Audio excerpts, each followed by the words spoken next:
Welcome back. Another video. It's your time of the year. This is NFL free agency. This is the big start, the start of the season where people think they're going to get better. They're going to pay. Some people ain't going to pay. And some people just going to lose out altogether. But all of that's going to happen.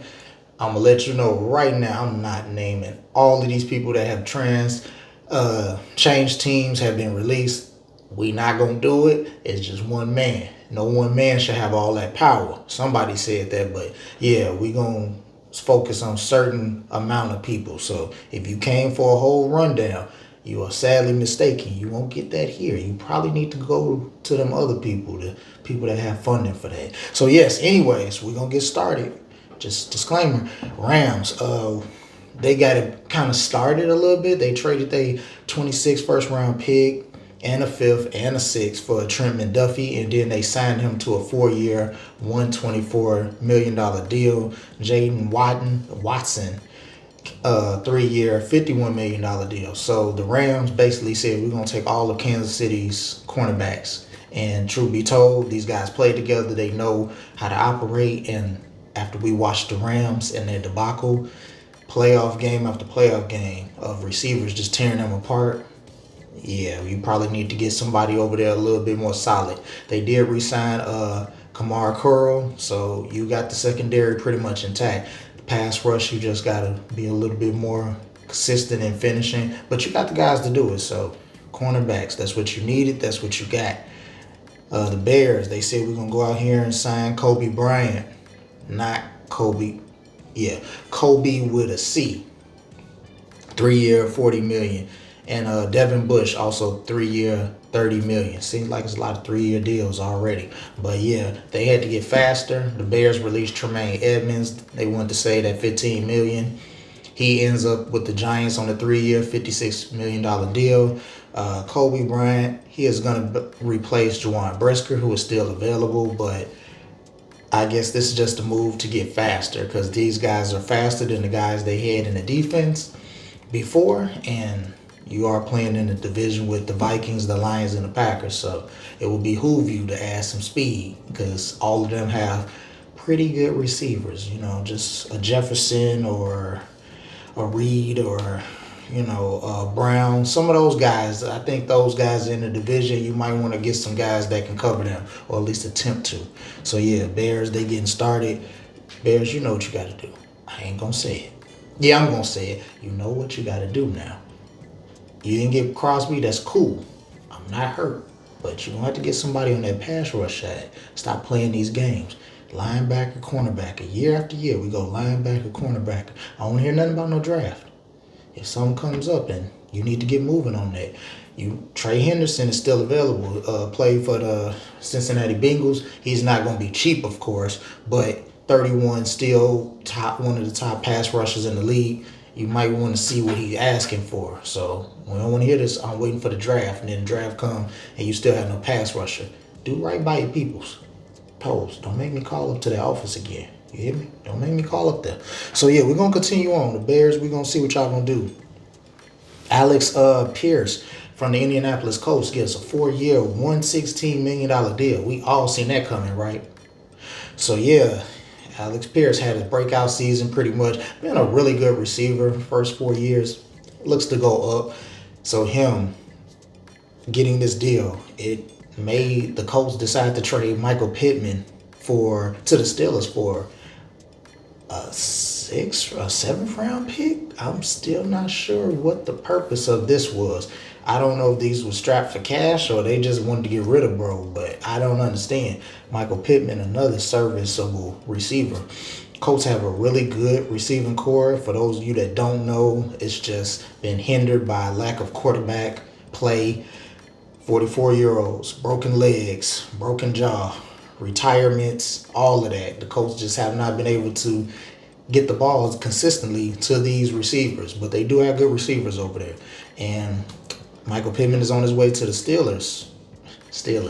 You finally figured it out, didn't you? Oh yeah, 2 receivers. That helps you, not just one, or get one and trade the other one. 2 receivers. That's what you need, at least 2. So we don't know what the Steelers' plans are, but we at least know that the Colts, they have Alec Pierce for the next 4 years, him and Joshua Downs. And you do have Ty Warren, who pretty much had a really good rookie year as a tight end. I think he's going to continue to go up. So you do have three options. The bad man down there, Jonathan Taylor is still there. So if you have Taylor, I think you'll be okay. Hopefully Anthony Richardson does not get traded, because we don't know what Daniel Jones' availability is going to be. He's going to need time to recover. So hopefully Richardson, you can put it together, you can stay healthy, and we can see an actual good a Colts team that's supposed to be what they've been trying to be the last few years. A pretty good built team, but it hasn't translated to the wins. But we'll see. Steelers, once again, you do have two good receivers. You have Michael Pittman and DK Metcalf. Don't blow this now. I don't know if you're going to bring Rodgers back, but you're going to have to get somebody out there. You're going to have to really get somebody out there. Don't play around with this. Don't waste these kids' prime having them throw to somebody that's like me. You don't want that. So either go get Rodgers. I don't know. Go get somebody. Go get a couple of quarterbacks. Like anybody that's not named me. Somebody that can actually do good by these people, because you don't want these kids wasting their prime. So Steelers, hats off to you. I don't know how y'all made that happen for a 6th round pick. That's crazy to me. But yeah, they also signed Jamal Dean 3 years. So they're getting something on that defensive side, cornerback, because Ramsey was probably not going to be a long-term answer, of course. And Porter Jr., he needs a running mate. So it looks like they making a move. It look like the Steelers want to try to do things right, want to kind of get a little bit younger. They want to build a team where everybody's not over 30. So we thankful for that. I'm thankful. I don't know about everybody else, but I'm thankful. Yep. So Raiders said we finna go for broke. Tyler Linderbaum, center, 3 years, $81 million, big boy money. Kawhi Pay, 3 year, $48 million. Quay Walker and Kobe Dean, they both come in on 3-year deals. So you basically are trying to recover from life after Max Crosby, getting linebackers, pass rushers. Are they Max Crosby? Absolutely not. No disrespect to them, but if you was going to get it rolling without Max Crosby, these three players is a good start. You get somebody in the middle and on the outside. So Raiders said, hey, we got a lot of money to spend. We got to go ahead and spend it. So that's what it is. Tyler Linderbaum, he leaves the Ravens. Pretty much the best center available, clear. But I didn't know they was going to come with the $81 million. But hey, you're all pro. Get your money. Real quick, FYI, it's not an overpay if that's what you need. Because you're going to get the top draft pick. And we all know that's going to be Mendoza. So if you need to protect the kid and get somebody that's an all-pro center that knows how to call out what he needs to call out, hike the ball, basic stuff that a center should do. Because I had to watch some Chicago games. They didn't know how to do that. But if you have some guy like this and you have $100 million available and you have to spend, because you can't hold that money. It's not monopoly. You have to spend some of this money. So why not go get an all-pro center and move the guy that you had as center who's better suited to be a guard? Now you have two good offensive linemen, and you can also add another guard, and now you got 3 spots. That opens it up for the draft, so you can, I don't know, maybe protect the kid so he doesn't come and die the first year like we've seen so many young quarterbacks do. They get drafted and the team forgot that, hey, we needed to protect this kid, and then he looks like he's finna die by November. So shout out to the Raiders. You got the money, might as well spend it. You ain't gonna have to pay the quarterback. Why not? So yeah, it's not an overpay because it's something you need. It's never an overpay if you need. And FYI, that was for somebody. Anyways, we're gonna continue on to the Chiefs. Somebody else in the division of the Raiders. Kenneth Walker heads over to the Chiefs. 3 year, $43 million. We already knew pretty much he was leaving Seattle. Seattle didn't seem too intrigued on paying him. Why, I don't know. They did keep Shaheed on a 3 year, $51 million deal in Seattle. So I don't know if it's got to do with the sale coming up, because they are in the mix of selling the team. So maybe they didn't want to tie up too many contracts, but it is what it is. Kenneth Walker, MVP, Super Bowl MVP, heads to the Chiefs. So I don't know what the Chiefs are going to do. Your boy Kelsey, he's coming back, 14th year. That's what he said. He's going to be there. Isaiah Pacheco, with this deal, he's pretty much on his way to Detroit as we speak because he has signed a deal with them. So you get a Kenneth Walker, Kelsey, you got Rice, you got Worthy. We're not sure when Mahomes is going to come back, but if this team can hold it together for a little while, maybe Mahomes comes back. Does it Jason Tatum? We'll see. But, yep, Chief said we're not going to sit here and watch everybody make moves. We're going to do something because we want to do something. So, yeah, moving on. Miami has released. Miami said we're going to walk the plank. They released Tua. And they are going to have to pay $99 million over the next 2 years for that release. Yeah, that's a big fine. So Tua has been released. We kind of figured it was coming. He wanted to start over. They look like they want to start over. So Tua has been released. He will head to the Atlanta Falcons on a minimum because he can't sign nothing else. He has to do the 1 year. He's heading to the Falcons. Do I know why? Not a clue. But he will have talent there. More talent than he had in Miami. So he gets to play in the Dome. Hopefully, it was Miami. But you're going to Atlanta and playing in the Dome. So I don't know. Atlanta seems to have a thing for left-handed quarterbacks. So until Penix comes back, your first Cousins probably won't be back. Kirk Cousins. So I guess he'll fill in and maybe he can shape his career, and when it does come time for him to sign a larger contract, he is able to do that because people believe in him and they don't think he's the injury case. Is Tua a bad quarterback? Not really. Does he have the best deep ball? Not really. Now you won't have Waddle and Tyreek that have blazing speed to get up under it, but Drake London, Bijan Robinson, you could start off a lot worse. If you was gonna start over, I'd rather start over with them. Anyways. Miami Dolphins, so they let Tua go. They're going to keep Malik Willis. They're going to bring in Malik Willis on a 3-year, $67 million deal. He played with Green Bay. He was the backup, of course, and now he will get a chance to start. For those of you that don't know, Malik Willis started his career in Tennessee, and he looked similar to a quarterback that is currently in Tennessee, Cam Ward.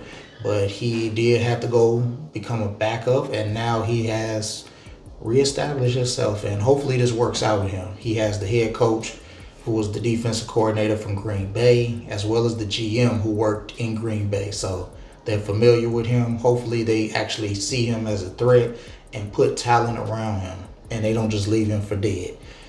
I don't think they will, but we've seen worse things happen. So I'm glad for Malik Willis. You get a second chance, boy. It's nothing like getting a second chance to redeem yourself because everybody don't get a good opportunity. You get drafted into a bad team and you have to take the L and you might have to go play the bench and rebuild yourself up. So good for him. Panthers sneaking around. I see y'all. Y'all think I don't see that. I see it, Panthers. You signed Devin Lloyd, 3-year, $45, and then you went and signed Jalen Phillips, 4-year, $120. Panthers, y'all said y'all for real? Y'all 8-9 wasn't good enough. Playoffs almost beat the Rams. That wasn't good enough, was it? I feel you.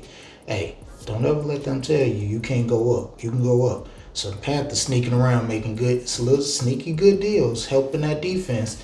And the Panthers said we are not going to be denied. We are going to continue to grow.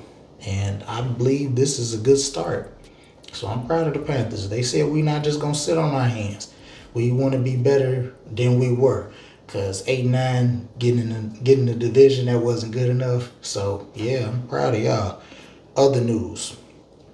Old Faithful, Mike Evans, he is leaving the Tampa Bay Buccaneers, going to the San Francisco 49ers. 4-year, $60 million deal.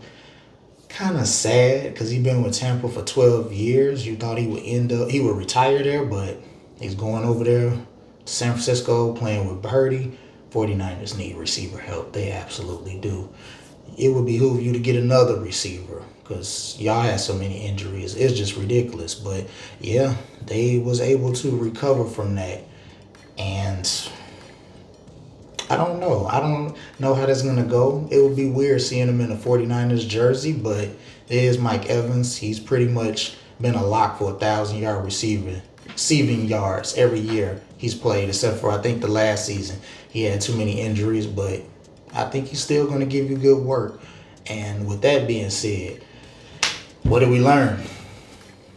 We learned that people is not an overspend if that's what you need, and we learned that when you have money, you need to spend it.